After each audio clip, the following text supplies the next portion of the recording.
story time, guys. Let me tell you guys how my 13 years relationship ended. Yes, you heard me right, 13 years. So basically, I've been with this person for 13 years.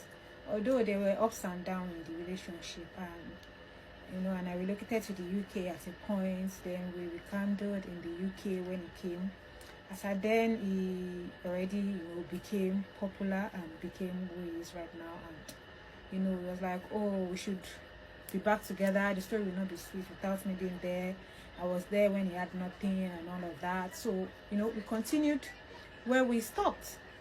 Like we continued like nothing ever happened and all that. So yeah, and I always come to Lagos. So this time I was in Lagos around November, and I went back to the UK in January. I continued my work. I even recently got a new job as at that January, and all of a sudden this guy was like, come back to Nigeria and I'm gonna sponsor you and fund whatever you need.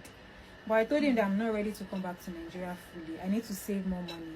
I don't want to like depend on anybody. And he was like, no, that I should come now. Like it was literally pestering me to come like right now, like come right now. If you don't come now, then that's it. I'm just gonna give you whatever I want to give you whenever you are ready. Like I thought, okay, this man is hammering me to come back home. Probably, he's not getting younger. I'm also not getting any younger. So probably he does not want his woman to be in the UK and him is in Nigeria. And I listened to him. Like I literally had to like, cut off my friends. Like there are some that I didn't even tell I was relocating back to Lagos. Even the new job I got, I had to like disappoint the company and relocated back to Lagos. All because I listened to this man. Yeah. Then I came back to Lagos. He even came to pick me at the airport. Like this was the chain he gave to me, and we went to the house. The next day was his birthday, February 14th, Valentine's Day, and I did my little surprise, my gift and all of that, and that was it. Then I think the second week or that same week of his birthday, he went to the UK.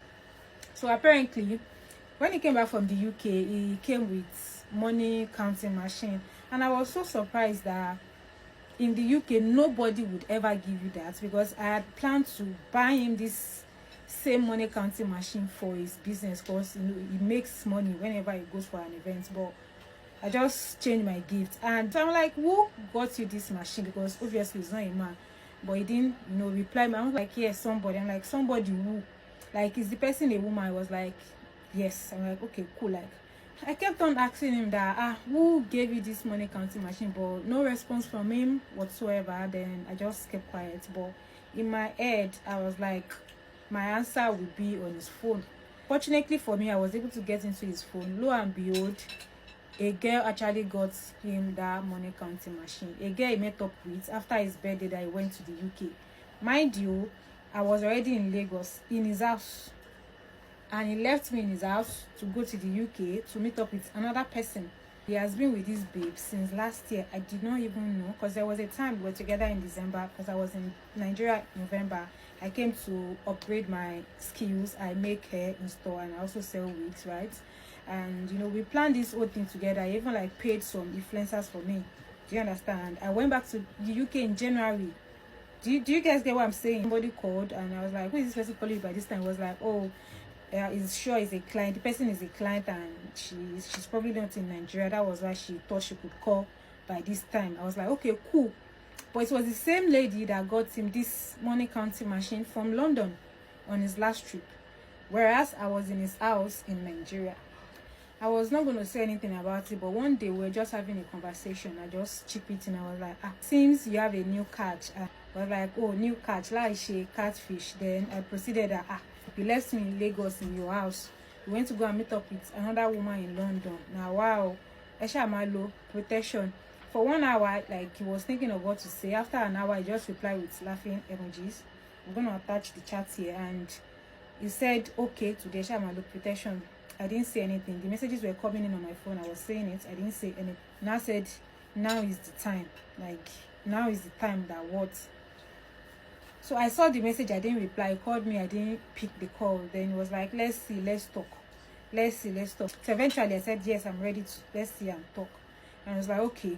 He has, couple of things to do. When he's done, he would come around.